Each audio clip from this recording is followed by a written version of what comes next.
ಕಲಿಯುಗದ ಕಾಮಧೇನು ಶ್ರೀ ಗುರು ರಾಘವೇಂದ್ರ ಸ್ವಾಮಿಗಳ 354ನೇ ಆರಾಧನಾ ಮಹೋತ್ಸವ ಆರಾಧನೆಯ ಹಿನ್ನೆಲೆ ರಾಯರ ಮಠದಲ್ಲಿ ಸಂಭ್ರಮ ಕಳೆಗಟ್ಟಿದೆ. ನಿನ್ನೆ ಪೂರ್ವಾರಾಧನೆಯಲ್ಲಿ ಸಹಸ್ರಾರು ಭಕ್ತರು ಮಠದಲ್ಲಿ ರಾಯರ ದರ್ಶನ ಕೂಡ ಪಡೆದುಕೊಂಡಿದ್ದಾರೆ. ಈ ಕುರಿತ ಒಂದು ಸ್ಪೆಷಲ್ ರಿಪೋರ್ಟ್ ಇದೆ, ಬನ್ನಿ ನೋಡ್ಕೊಂಡು ಬರೋಣ.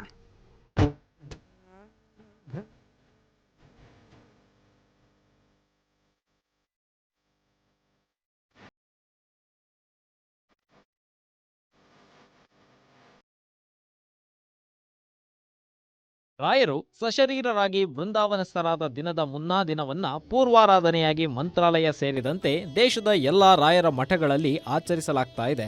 ನಿನ್ನೆ ಬೆಳಗ್ಗೆಯಿಂದಲೇ ಮಂತ್ರಾಲಯದ ರಾಯರ ಮಠದಲ್ಲಿ ಪೂಜಾ ಕೈಂಕರ್ಯಗಳು ನಡೆದಿದ್ದು, ನಿರ್ಮಾಲ್ಯ ವಿಸರ್ಜನೆ, ಉತ್ಸವ ರಾಯರ ಪಾದಪೂಜೆ, ಪಂಚಾಮೃತಾಭಿಷೇಕ, ರಜತ ಸಿಂಹ ವಾಹನೋತ್ಸವ ಜರುಗಿವೆ. ತಮಿಳುನಾಡಿನ ಮುಜರಾಯಿ ಇಲಾಖೆಯ ಅಧಿಕಾರಿಗಳು ಶ್ರೀರಂಗಂನ ಶ್ರೀ ರಂಗನಾಥ ದೇವಸ್ಥಾನ ಹಾಗೂ ಕುಂಭಕೋಣಂನ ಉಪ್ಪಲಿ ಅಪ್ಪನ್ ದೇವಾಲಯದಿಂದ ರಾಯರಿಗೆ ವಸ್ತ್ರ ರೂಪದ ಪ್ರಸಾದ ಹಾಗೂ ತಿರುಪತಿ ತಿರುಮಲದಿಂದ ರಾಯರ ಮಠಕ್ಕೆ ಶೇಷವಸ್ತ್ರ ತರಲಾಯಿತು.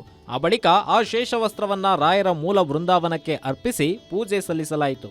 ಮಠದ ಪ್ರಾಂಗಣದಲ್ಲಿ ರಾಯರು ರಚಿಸಿರುವ ಪರಿಮಳ ಗ್ರಂಥವನ್ನ ಪಲ್ಲಕ್ಕಿಯಲ್ಲಿಟ್ಟು ಉತ್ಸವ ನೆರವೇರಿಸಲಾಯಿತು.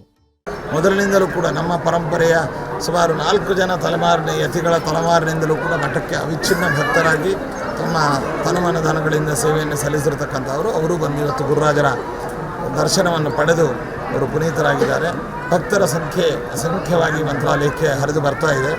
ಅವರಿಗೆ ಬೇಕಾದಂಥ ಎಲ್ಲ ವಸತಿ ಸೌಕರ್ಯ, ದರ್ಶನದ ಪ್ರಸಾದದ ಎಲ್ಲ ವ್ಯವಸ್ಥೆಯು ಕೂಡ ಶ್ರೀಮಠ ಸಮರ್ಥವಾಗಿ ನಿರ್ವಹಿಸಿದೆ. ಭಕ್ತರೆಲ್ಲರೂ ಕೂಡ ಜಾಗರೂಕರಾಗಿ ಕಾರ್ಯಕ್ರಮದಲ್ಲಿ ಪಾಲ್ಗೊಂಡು ರಾಘವೇಂದ್ರ ಸ್ವಾಮಿಗಳವರ ಅನುಗ್ರಹಕ್ಕೆ ಪಾತ್ರರಾಗಬೇಕು ಅಂತ ಹೇಳ್ತಾ ಎಲ್ಲರೂ ಕೂಡ ಆಚರಿಸ್ತಾ ಇದ್ದಾರೆ. ಎಲ್ಲರಿಗೂ ರಾಘವೇಂದ್ರ ಸ್ವಾಮಿಗಳ ಅನುಗ್ರಹವಾಗಬೇಕು. ಈ ಬಾರಿ ಶ್ರೀಮಠದಲ್ಲಿ ಪರಿಮಳ ತೀರ್ಥ ಹೆಸರಿನ ಪುಷ್ಕರಣೆಯನ್ನ ಭಕ್ತರೊಬ್ಬರು ನಿರ್ಮಿಸಿಕೊಟ್ಟಿದ್ದಾರೆ. ಅದೇ ಪುಷ್ಕರಣೆಯಲ್ಲಿ ಆರಾಧನಾ ನಿಮಿತ್ತ ವಿಶೇಷ ಪೂಜೆ ಸಲ್ಲಿಸಲಾಗಿದೆ. ಶ್ರೀಮಠಕ್ಕೆ ಸಣ್ಣ ನೀರಾವರಿ ಸಚಿವ ಎನ್.ಎಸ್. ಬೋಸರಾಜು, ಹೈಕೋರ್ಟ್ ನ್ಯಾಯಾಧೀಶರಾದ ನ್ಯಾಯಮೂರ್ತಿ ವಿ. ಶ್ರೀಶಾನಂದ ಭೇಟಿ ನೀಡಿ ರಾಯರ ದರ್ಶನ ಪಡೆದರು. ಗುರು ರಾಘವೇಂದ್ರ ಶರಣು ಶರಣು ಶರಣು ಶರಣು. ಇತ್ತ ರಾಯರ ಆರಾಧನೆ ಹಿನ್ನೆಲೆ ಭಕ್ತ ಸಾಗರವೇ ಮಂತ್ರಾಲಯದ ರಾಯರ ಮಠಕ್ಕೆ ಹರಿದು ಬರ್ತಾ ಇದೆ. 7 ದಿನಗಳ ರಾಯರ ಆರಾಧನಾ ಮಹೋತ್ಸವದ ಪೈಕಿ ನಿನ್ನೆಯಿಂದ 3 ದಿನಗಳು ಅತಿ ಮಹತ್ವದ ದಿನಗಳಾಗಿದ್ದು, ರಾಘವೇಂದ್ರ ಸ್ವಾಮಿಗಳು ಬೃಂದಾವನಸ್ಥರಾಗಿರುವ ಈ ದಿನಗಳಲ್ಲಿ ರಾಯರ ದರ್ಶನ ಪಡೆದರೆ ಸಕಲ ಸಂಕಷ್ಟಗಳು ದೂರವಾಗುತ್ತವೆ ಎಂಬ ನಂಬಿಕೆ ಭಕ್ತರದ್ದಾಗಿದೆ. ಹೀಗೆ ಪೂರ್ವಾರಾಧನೆ ಹಿನ್ನೆಲೆ ಶ್ರೀಮಠ ವಿಜೃಂಭಣೆಯಿಂದ ನಡೆದ ವಿಶೇಷ ಧಾರ್ಮಿಕ ಕೈಂಕರ್ಯಗಳಿಗೆ ಸಾಕ್ಷಿಯಾಗಿದೆ. Anil Kumar, guarantee news, Raichur.